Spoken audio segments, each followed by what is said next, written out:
of Ismail. Ia memutus teleponku, Pak. Ia benar-benar sudah membenciku, diriku. Di depan Pak Yoyo, aku seperti lelaki lemah dengan perasaan ini. Semakin aku mengejar, semakin ia menolak. Aku harus bagaimana? Pak Ismail, sebenarnya... Tiba-tiba ucapan Pak Yoyo terhenti. Apakah ada yang disembunyikannya? Karena ini sudah 2 kali ingin berucap, tapi mendadak diam lagi. Aku tidak marah kalau Bapak memberikan nomor rekeningku. Sebenarnya Sarah bisa saja mendapatkan nomor rekeningku dari print rekening koran. Karena dulu kala ia menjadi istriku, sudah beberapa kali aku transfer uang belanja. Jangan merasa bersalah, karena wajar Bapak jujur kalau uang itu dariku. Sarah cerdik dan pasti tahu juga akhirnya. Waktu Bapak setor tunai uang itu, pasti pihak bank meminta nomor ponsel atau KTP Bapak. Karena jumlah setor tunai banyak. Berusaha menjelaskan agar Pak Yoyo tidak merasa bersalah. Lagian, ia tidak patut disalahkan Sarah kalau seandainya ketahuan. Bukan itu, Pak. Ada hal lain. Kalau tidak diberitahu, aku merasa berdosa pada anak yang lahir. Dek, ucapan Pak Yoyo berhasil membuatku tersentak. Apakah anak dikandung Sarah benar anakku? Bapak tahu sesuatu? Ku tatap Pak Yoyo karena ingin tahu secepatnya. Pak Yoyo menarik napas besar. Ia seperti berpikir panjang, ingin menyampaikan sesuatu. Pak, tolong jawab dengan jujur. Mamiku tadi melihat Sarah di dekat lampu merah dan perutnya besar. Sarah hamil. Aku merasa anak yang dikandung Sarah anakku. Karena Pak Bobby bilang Sarah masuk kerja dengan status janda karena suaminya nikah lagi. Aku yakin Sarah belum menikah semenjak lepas dariku, sambungku. Sarah wanita baik dan ia seperti anak bagiku, Pak. Semenjak kami komunikasi masalah proyek, ia memintaku memanggilnya dengan namanya saja, tanpa ada panggilan Bu. Kami sering komunikasi, sekedar menanyakan kabar, hingga terakhir ia tidak menjadi istri Bapak lagi. Ya, ia wanita baik, pilihan Amel, Pak. Amel tak salah memilihkan dia untukku. Kuusap mata agar air mata ini tidak tumpah. Lelaki, jika sudah merasakan sedihnya karena cinta, menangis pun tidak membuatnya malu, gelisah, dan dunia terasa hampa. Aku seperti itu. Meskipun uang banyak dan ada Ririn yang terlihat sempurna dari luar, kenyataannya aku masih merasa sepi. Tadi, waktu Pak Ismail baru datang, Sarah masih di sini. Apa? Mataku membulat seiring suara sedikit lantang karena sangat terkejut. Terjadi lagi. Aku kecolongan. Ia selalu berhasil menghindar. Kenapa tidak Bapak panggilkan aku agar bisa menemuinya? Kenapa, Pak? Pak Yoyo memalingkan muka, seakan tak mau menatap mataku. Ya, aku sangat rindu Sarah, tapi kesempatan itu hilang lagi. Pak Yoyo yang sangat dipercaya lebih mendengarkan permintaan Sarah ketimbang aku. Aku tidak bisa marah pada Pak Yoyo karena di sini bisa dilihat betapa ia menganggap Sarah seperti anak. Maafkan aku, Pak. Aku hanya ingin bertemu Sarah. Tapi Sarah, kamu berhasil membuat hidupku gelisah. Makanya lahap dan hampir menghabiskan 2 piring nasi. Ia masih ceria menyambut pertemuan kami. Tak terlihat kesedihan, saking pintarnya menyembunyikan perasaan. Ia wanita yang kuat. Aku sangat ingat hebatnya dia di lapangan proyek, menangani para pekerja lapangan yang semuanya kaum lelaki.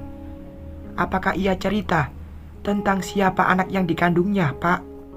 Kali ini aku bersuara lunak agar Pak Yoyo tidak tersinggung. Ya, jawab Pak Yoyo tanpa ragu. Apakah aku, Pak? Pak Yoyo langsung menatap mataku. Tadinya ia berpaling karena suaraku agak lantang. Pak Ismail sudah beristri. Apa yang akan Bapak lakukan? Melukai hati Sarah lagi? Atau merebut anaknya? Karena nyonya besar belum dikaruniai cucu dari rahim istri Bapak sekarang. Tolong, jangan lakukan itu pada Sarah.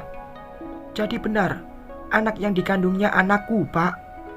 Pak Ismail sudah tahu jawabannya, tapi berusaha mengingkari dalam keraguan. Ya Tuhan, jadi benar, itu anakku. Ini air mata bahagia karena benar kalau Sarah mengandung anakku. Aku sangat bahagia mendengar berita ini. Bahkan dalam rasa hampa karena Sarah menghindar, tapi seketika berubah warna dengan berita yang sangat membahagiakan. Aku punya anak dari Sarah. Ya Tuhan, ini lebih bahagia dari berita apapun di dunia ini. Aku akan menemui Sarah, Pak. Aku bangkit dari duduk. Tujuan adalah ke rumah ibunya Arga, karena aku yakin Sarah ke sana menemui dia. Aku sangat ingat kalau ibu di panti asuhan itu mengatakan kalau dia sudah dijemput neneknya dan dibawa ke kota. Aku pasti bisa menemuinya dan belum terlambat. Bapak mau kemana? Aku akan mencari Sarah, Pak, jawabku sambil berlalu pergi menuju mobil di parkir. Tolong jangan membuatnya sedih, Pak, sahut Pak Yoyo. Aku menjawab mengacungkan jempol dan terus berlalu. Menyetir mobil dengan kecepatan tinggi tidak bisa, karena jalan ramai dan pasti berbahaya.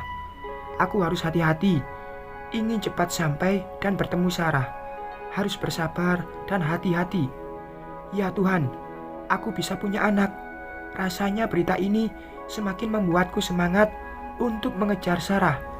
Akan dihadapi resiko apapun demi meraih wanita yang dicintai, meskipun belum tentu langkah apa yang akan ditempuh. Yang jelas, aku ingin bertemu Sarah. Tiba-tiba ponsel berdering. Kulihat ke layar ponsel, ternyata dari Ririn. Aku abaikan dan terus menyetir.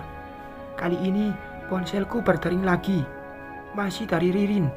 Sengaja tidak diangkat lagi, karena tak ingin mendengar suaranya yang bisa membuatku dalam posisi bimbang melangkah. Mungkin aku egois dengan perasaan ini. Akan melukai Ririn demi cintaku ke Sarah. Bahkan sampai sekarang tak tahu harus berbuat apa agar bisa meraih Sarah. Ponselku berdering lagi. Ini bukan panggilan masuk, tapi WA dari Ririn. Kuputuskan membaca sambil menyetir pelan. Mas, kamu di mana? Kenapa nggak angkat HP aku? Aku lagi bersama klien, Rin, jawabku di WA. Tak lama kemudian, pesan WA masuk lagi. Aku udah muak dengan Mami. Ia selalu menuntutku agar bisa hamil. Aku muak, Mas. Pasti Ririn sedang dalam emosi. Caranya menyampaikan keluh tak enak dibaca, karena ada kata muak. Nanti kita bahas di rumah. Tolong jaga ucapan, karena Mami sedang sakit. Jalan sedang ramai, maka ponsel diletakkan dan fokus menyetir. Terdengar 2 kali deringan, menandakan ada pesan WA masuk. Pasti dari Ririn lagi. Akhirnya aku sampai di depan rumah orang tua Arga. Sebelum keluar dari mobil, disempatkan membaca pesan WA dan memang masih dari Ririn. Kamu hanya memikirkan perasaan Mami aja. Terus aku gimana? Kamu kira aku tidak tertekan dengan tuntutan hamil? Dengan profesi dokter, Mami selalu mengatakan kalau aku tak becus menjaga rahimku agar sehat. Bahkan Mami berkata, percuma aku dokter, tapi tak bisa hamil. Aku muak, Mas. Besok kita harus melaksanakan program bayi tabung. Aku yakin rahimku sehat. akan kita buktikan dengan memeriksa besok dan berikan ke Mami hasil pemeriksaan itu agar tidak banyak bicara lagi. Secepatnya aku balas, Ririn, tolong nanti aja kita bahas karena aku sedang kerja. Masalah Mami kontrol bicara karena masih sakit. Kamu kira aku patung yang bisa kontrol bicara kalau mendengar ucapan tajam Mami? Coba kamu jadi aku, Mas. Jangan aku aja yang harus mengerti, sementara Mami tidak mengerti aku. Satu hal lagi, aku tak peduli apakah Mami sakit atau tidak. Siapapun yang bicara menyinggungku, pasti aku lawan. Menarik napas besar, aku berusaha mengontrol emosi karena Ririn seperti tidak mau mendengarkan aku. Ia tahu Mami baru saja memasang ring jantung. Bahkan kondisi Mami belum begitu sehat. Aku juga tidak membenarkan Mami yang bicara tajam. Tapi setidaknya yang muda harus diam tanpa melawan ucapan orang tua. Tetapi Ririn tidak seperti itu. Ia keras kepala dan tidak mau mengalah. Aku melangkah masuk pagar rumah itu. Dari luar terlihat sangat sepi dan pintu tertutup. Setelah berdiri depan pintu, aku langsung mengetuk pintu. Tak lama kemudian, pintu dibuka. Aku malah fokus ke lelaki yang membukakan pintu. Ia sangat kurus dan wajahnya pucat. Mau cari Sarah? Tanyanya sinis. Aku yakin ia Arga karena suaranya hampir saja keliru. Karena ia sangat kurus. Ya, apakah Sarah ada di sini? Atau ia sudah pergi? Buat apa mencarinya? Kalau kamu sudah beristri, mau jadikan simpanan. Ia bukan wanita seperti itu. Ucapan Arga terdengar ketus. Ia mengandung anakku. Arga tersenyum sinis. Terus kenapa? Mau ambil anaknya? Aku hanya sedang tidak sehat. Kalau aku punya tenaga banyak, sudah ku tendang kau dari sini. Arga tampak marah. Aku ingin bertemu Sarah. Jadi tidak usah ikut campur dengan urusan kami. Jawabku tegas. Arga mendekat dan mendorongku. Ia tidak cukup kuat melawan. Bahkan dorongannya terasa tidak bertenaga. Mau buat dia menangis lagi. Kau membuatnya menangis, tapi aku yang tersiksa. Bahkan aku tak bisa memeluknya demi membuat dia tenang. Aku ingin ia kembali padaku. Terus istrimu gimana? Mau membuat ia terluka dan terpaksa karena mengandung anakmu? Tolong beritahu aku, di mana Sarah? Aku janji tak akan membuatnya terluka lagi. Aku janji, Arga. Aku menyatukan telapak tangan memohon. Sesak dada ini mendengar kala Sarah menangis karena aku. Rasa bersalah semakin kuat. Sarah. Hahaha. Pak Ismail, Anda seorang lelaki kaya dan bisa saja mendapatkan wanita manapun dengan uangmu. Tapi aku lihat kamu sangat payah. Matamu tidak bisa berbohong. Betapa Sarah telah merubah hidupmu. Ia berhasil membuatmu menyesal menyakitinya. Ia berhasil membuat hidupmu tak tenang hingga kesini lagi mencarinya. Arga tertawa besar. Tawa mencemooh, dan ini benar. Sarah membuat hidupku tak tenang. Bahkan kita senasib dalam masalah hati. Aku bangga karena suami pertamanya dan putri kami sudah besar. Tetapi kita punya persamaan. Sama-sama menyesal melakukan kesalahan pada wanita yang sama, Pak Ismail. Namun kamu masih punya kesempatan karena ia mencintaimu. Aku bisa lihat itu karena ia menangis. Aku cemburu, bahkan sangat cemburu. Arga berucap, tapi air matanya berjatuhan. Jika kamu punya nyali, temui orang tua Sarah. Ceraikan istrimu.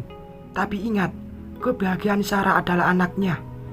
Prak, Pintu dihempaskan ditutup. Aku terdiam, masih memikirkan ucapan Arga. Ya, iya benar. Kami sama-sama menyesal telah melukai wanita yang juga sama-sama kami cintai. Sarah, kemana aku harus mencarimu lagi? Bahkan nomor ponselku seperti diblokir hingga tak bisa meneleponmu lagi. Bersambung.